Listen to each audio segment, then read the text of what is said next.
নবী বিশ্বনবী ঘোষণা করলেন, ও আমার সাহাবায়ে কেরামরা শোনো, তোমাদের মধ্যে এমন কেউ কি আছো যে এই বীর পহলওয়ানের সাথে যুদ্ধে অংশগ্রহণ করার মতন?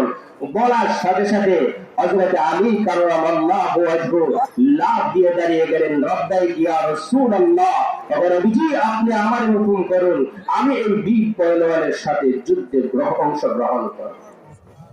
তিনি তখন অনুমতি দেন নাই, কারণ তিনি ছিলেন সবচেয়ে হালকা পাতলা দুর্বল সাহাবীর মধ্যে, দুর্বলের মতন।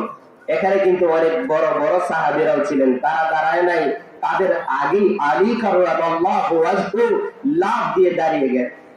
দ্বিতীয়বার বললেন, তিনি দাঁড়িয়ে গেলেন।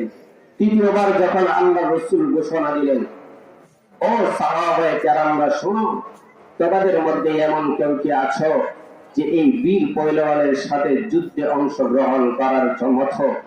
তিনি আবার তৃতীয়বার দাঁড়িয়ে গেলেন, লাব্বাইক ইয়া রাসূলুল্লাহ, আবার নবীজি আপনি আবার হুকুম করুন, আমি এই বীর পহলওয়ানের সাথে যুদ্ধে অংশগ্রহণ করব।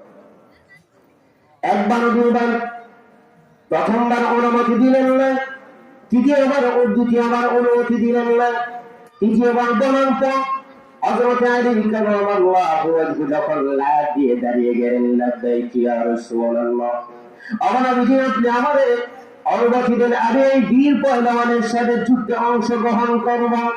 তৃতীয়বার বলার পর আল্লাহর নবী বললেন, ও আলী কাররামাল্লাহু ওয়াজহু, আমি তোমার অনুমতি দিয়ে দিলাম, তুমি ওই বীর পহলওয়ানের সাথে যুদ্ধে অংশগ্রহণ করো।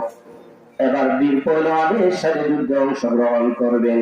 ওই বীর পহলওয়ান ডেকে বলে, ও আলী কাররামাল্লাহু ওয়াজহু শোনো, আমি এমন একজন বীর যা আমার সাথে যুদ্ধ করার মতন কেউ আসে নাই, কারণ যে আমার সাথে যুদ্ধ করতে আসে কল্লা নিয়ে ফিরে যেতে পারে না।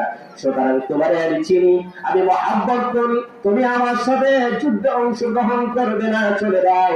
বীর পহলওয়ান যখন কথাগুলো বললেন, হযরত আলী কাররামাল্লাহু ওয়াজহু বললেন, ও কাবিমান কাফির, শোনো, তোমার সাথে আমার কোনো শত্রুতা নাই, তোমার সাথে আমার কোনো দ্বন্দ্ব নাই। তুমি যখন বিশ্ব নবীর সামনে এসে ঘোষণা দিলে